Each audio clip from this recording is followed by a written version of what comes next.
कागजात नामजदगी मुस्तरद होने के खिलाफ इस्लामाबाद के 3 मुख्तलिफ हलकों से मुख्तलिफ उम्मीदवारों ने इलेक्शन ट्रिब्यूनल में फैसला चैलेंज किया हुआ है और आज 19 से जायद दरखास्तों पर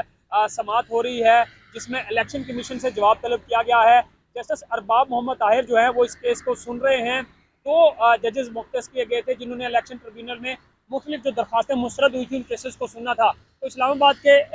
3 हल्के NA 46, 47 और NA 48 से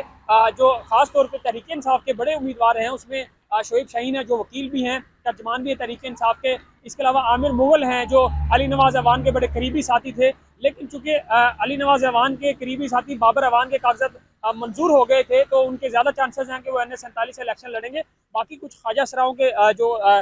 मंजूर हुए थे कागजात उनको चैलेंज किया गया था। और आज मुख्तलिफ जो शिकायतें दर्ज हुई थी जो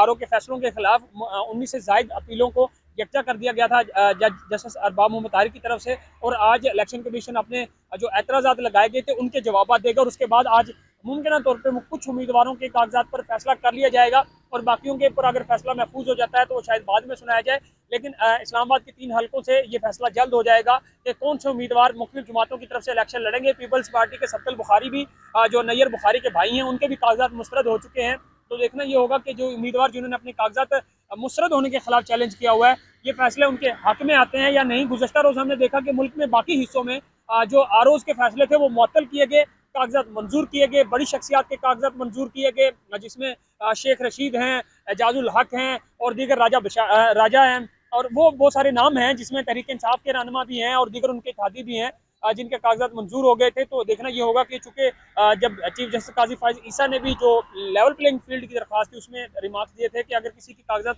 मुस्तरद हो गए हैं तो वो उसको अपील में चला जाए। तो देखा ये जा रहा है जो तहरीक इंसाफ जिसका इजहार कर रही है कि जो उनके उम्मीदवार 90% या 70% जिनके कागजात मुस्तरद हो गए थे वो दोबारा मैदान में होंगे, उनके कागजात मंजूर होंगे और वो इलेक्शन में हिस्सा लेते हुए भी दिखाई देंगे।